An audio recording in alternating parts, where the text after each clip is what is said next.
駆られる覚悟ができてるはずだよなって聞いてんだ。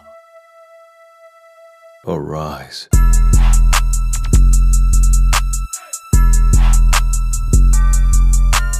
Alright, y'all.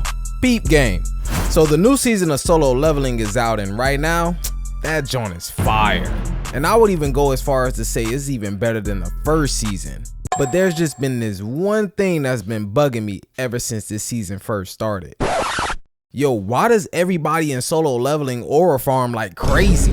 I mean, for real, damn near every character, especially in the new season, aura farms for practically no reason. From the main character to his shadows to even irrelevant character number 29, everybody in this jawn aura farms. Nigga, even the statues in this bitch aura farms, bruh. And trust me, some of this is just ridiculous. Now, if you never watched Solo Leveling, I'm sorry to break it to you, but you've been sleeping heavy, my nigga. I'm talking comatose Sun Jin Woo's mom eternal type sleeping, my G. This show is straight gas, but I'm not here to give y'all a full recap. There's damn near a million different videos you can watch on YouTube to catch you up to speed, so I ain't here to waste your time. If anything, I'll explain it to y'all like this. Young nigga starts off at E rank, and the E stands for everyone, since everybody is better than this nigga. Even my grandma is better than this nigga. So the young nigga tries to scrape up some cash to help him pay for his sister's college and his mama's surgery, and he tags along with this group of other low tier hunters to clear out this bando that has easy ass enemies like goblins and goombas from Super Mario. Easy shit, right? Hell nah. Turns out that shit had a double bando located all the way in the back of the trap. But to make a long story short, they go in that bit thinking shit sweet, damn near half of the squad gets murked, and young sacrifices himself for Unk and Shawty right here. I swear niggas will do anything once they get around the hoes. So boom, young nigga gets sent up to go meet God, but even God was like, you so garbage, I don't even want you. And he sends his ass back to the Kingdom Hearts death screen to bless my mans with Mipha's grace to bring him back to life like he's the lead singer in Evanescence. And from there, he gains access to the Riz system that grants him aura based off of how many hoes he pulls. Now see, that little recap wasn't too long. I got y'all up to speed, so don't ever say I ain't do nothing for y'all. But y'all do something for me real quick. Like this video and subscribe to the channel so YouTube can push out my videos to the streets for all the hood niggas who happen to like anime. We on the road to 30K and I want to hit that bit before the summer, so y'all already know what to do. Now my boy's name is Sun Jin Woo, but for the sake of this video, I'ma call him Young Nig.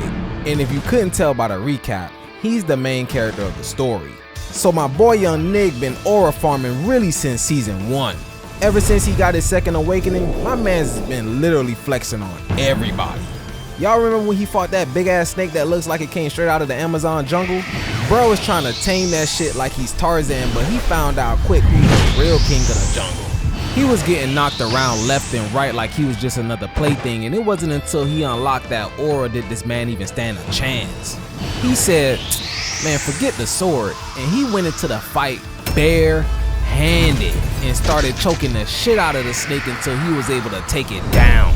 Now, he was barely able to come out of that thing alive, but he damn near leveled up his aura after that fight. But if we really talking about aura farming, you know we gotta talk about when Young Nig and Lil Bro got trapped in this dungeon that carried the Spider Queen inside of it. Now the Spider Queen isn't the main focus here. She got dealt with pretty easily since she was only light work. For a minute, it did look like Young Nig was about to bite the dust, but he bounced back pretty quick and brought home the dub easily.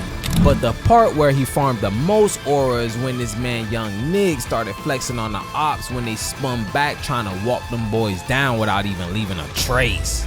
Nigga, we gotta break this shit down because this squabble was so one-sided, it's ridiculous. First of all, as he walked up to him, you could literally see the aura and murderous intent bleeding off of this man.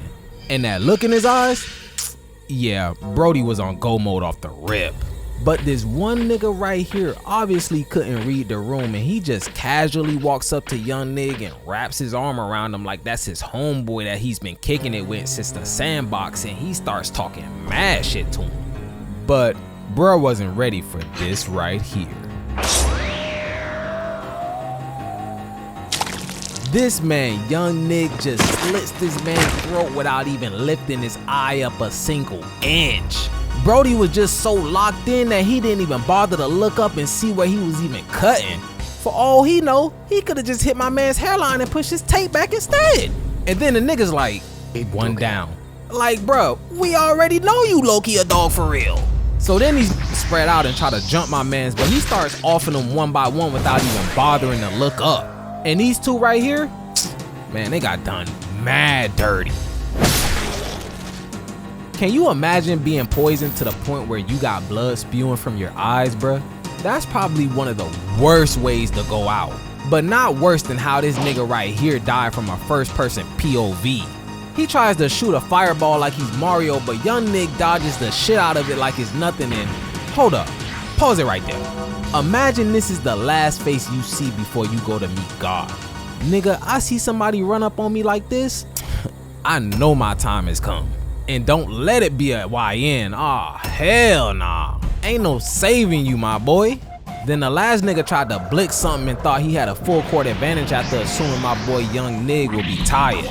But he blitzes him so fast that if you blink, you'll miss it, and he literally hits this man the same way Ukiura hit Ichigo when they were fighting in Hueco Mundo. Such an iconic fight, by the way. Young Nig took this man from trying to pop some shit to begging for his life like a little hoe. Have some heart, little nigga, you look embarrassing.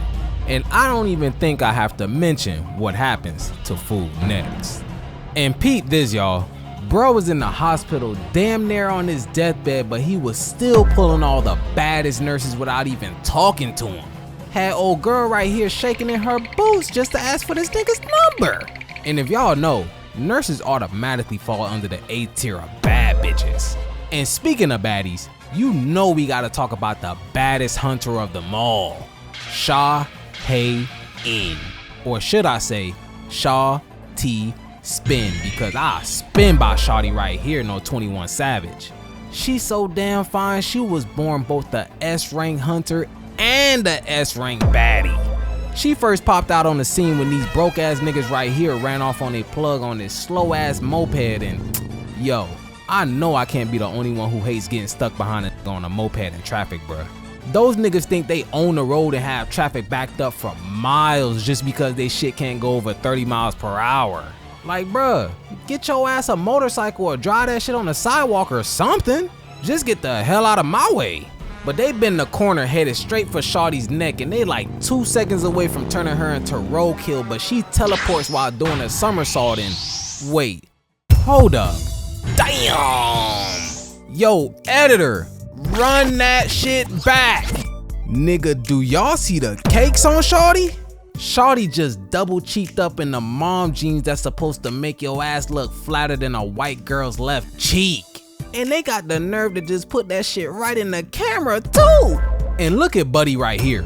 Mouth wide open, Buddy drooling, fiending just to get a peek at that ass. She had these niggas crash the whip trying to get a peek at that ass. And then look at the aura flowing around Shawty when she just looking at old girl's bag like, this bit broke.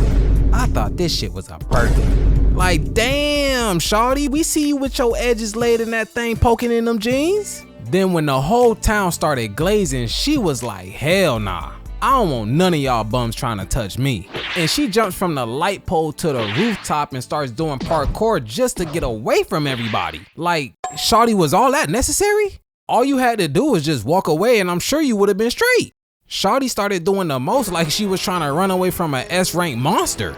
And speaking of S-rank monsters, you know I couldn't go this whole video without talking about the big blood, big B, blood red Igris. Nigga, this man is able to farm aura just based off of his name alone. And then his fight with Young Nig? Mwah, perfection, nigga. Mind you, we first meet this man in the throne room of the Demon King and he just pops out from behind the wall like Itachi did when he fought against Sasuke. Like, nigga, was that necessary? I mean, we already see the fit, my boy, but now you trying to be mysterious with it? You mutton it, bruh. And my nigga is really dripped out bleeding red from head to toe. Nigga, even his name's red. And hold up, check me out. My boy is really posing for the gram and got the huzz going crazy in the comment section. damn, bruh, you ain't gotta flex like that, my G. But that shit don't stop.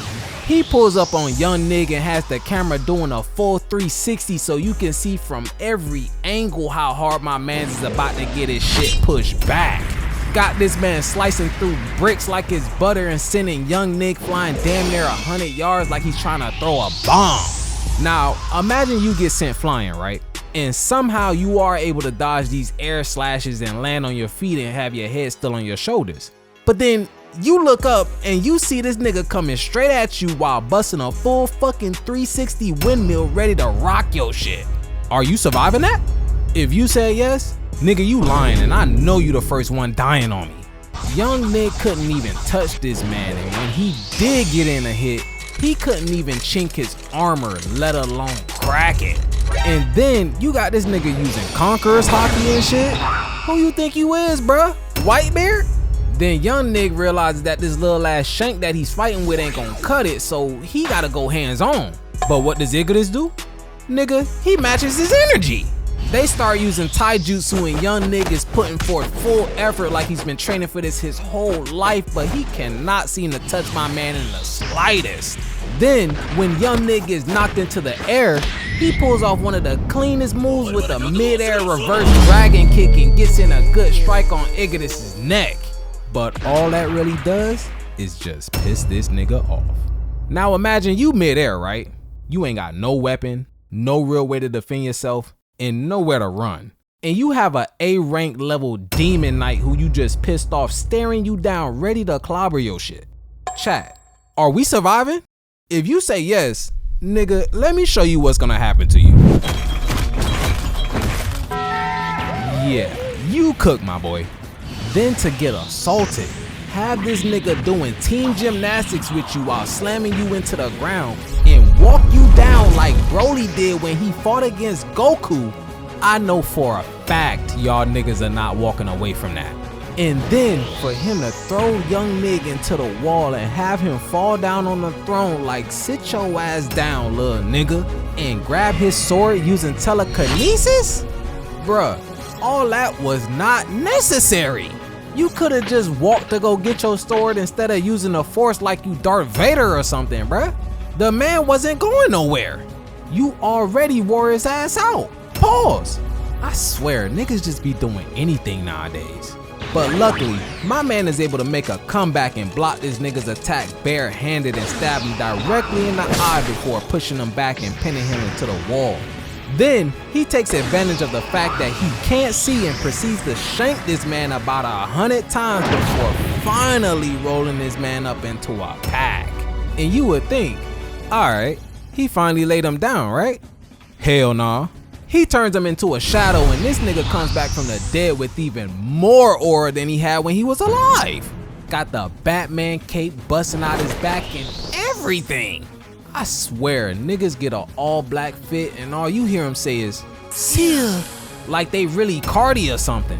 But that just goes to show you how much motion young Nig really has. And I think I'ma end it off right here. Yo, if you made it to the end, I love you and thank you so much for watching. Right now the show is on season 2 and that shit is straight fire, so let me know if y'all want a part 2 and I'll cook it up for y'all. We on the way to 30K, so sub up if you haven't already and drop a like for your boy so I can keep making more videos just like this one. But until then, I love y'all and I'll see y'all in the next video. Y'all be easy, solo leveling, aura farming. I'm out of here. Peace.